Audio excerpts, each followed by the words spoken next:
എല്ലാവർക്കും പുതിയ ഒരു വീഡിയോയിലേക്ക് സ്വാഗതം. ഇതെൻ്റെ ഇൻഡോർ പ്ലാന്റുകളാണ്. ഇതാണ് നമ്മുടെ തുളസി. ഈ തുളസി കുഞ്ഞായിരുന്നു, വളരെ സ്മോൾ. അതിനെ നമ്മൾ വെള്ളമൊഴിച്ച് വെയിലത്ത് വെച്ച് വളർത്തി വെയിൽ കിട്ടുന്ന സ്ഥലത്ത് വിൻഡോയിലാണ് വെച്ചിരിക്കുന്നത്, കൺസർവേറ്ററിൽ. അതിങ്ങനെ വലുതായി വലുതായി വന്ന് പൂവിട്ടു. തൊട്ടടുത്ത് ഒരു ചെടിയുണ്ട്, അതിൻ്റെ പേരെന്നാന്ന് എനിക്കറിയത്തില്ല. അതിവിടെ വേറൊരു ചെടി മേടിച്ചപ്പം കിട്ടിയതാണ്, അതിൻ്റെ കൂട്ടത്തിൽ തൈ വന്നതാണ്. ഇത് നമ്മളുടെ മുല്ലയ്ക്ക് 3 വർഷം പ്രായം. കഴിഞ്ഞ 2 വർഷം പൂവിട്ടു, ഈ വർഷവും പൂവിട്ടു. ഇത് 2ാം ട്രിപ്പ് പൂവാണ്.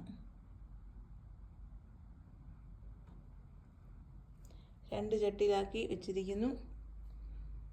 ഇതെന്തോ ഒരു ചെടി, ഒരു ഹാങ്ങിങ് പ്ലാന്റ്, അതിൻ്റെ പേരൊന്നും എനിക്കറിയത്തില്ല. ഇതാണ് നമ്മുടെ നിശാഗന്ധി. ഞാൻ വേറെ ഇല പറിച്ച് വെച്ചുണ്ടാക്കിയതാണ്. അതും എൻ്റെ ഇൻഡോർ പ്ലാന്റുകൾ ആണ്.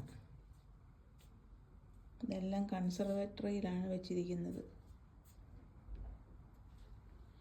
ഈ സൈഡിലേക്ക് വന്നു കഴിഞ്ഞാൽ ഇവിടെ നമ്മുടെ കരിയാപ്പുണ്ട്.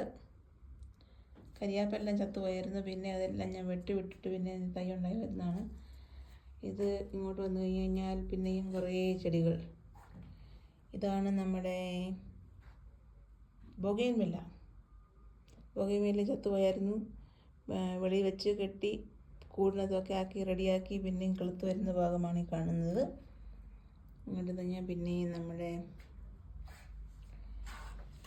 നിശാഗന്ധി പൂത്തു നിൽക്കുന്നു. അങ്ങോട്ട് പോയി കഴിഞ്ഞാൽ നിങ്ങൾക്ക് കാണാം, ആ സൈഡിലും കുറേ ചെടികളുണ്ട്. ഇങ്ങനെ അങ്ങ് പോയി കഴിഞ്ഞാൽ ഇതിവിടുത്തെ ഒരു മിനി ജിം ആണ്.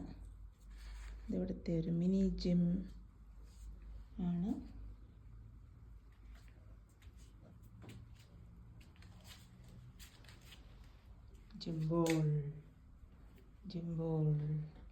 ഇത് നമ്മുടെ 10 മണിപ്പൂ കണ്ടോ? 10 മണി കറ്റാർവാഴ. ഇതാണ് ഈ സൈഡിൽ നിന്നുള്ള വ്യൂ. അതും ഒരു നിശാഗന്ധി ആണ്, ഇല പറിച്ച് വെച്ചുണ്ടായതാണ്. ഓക്കേ.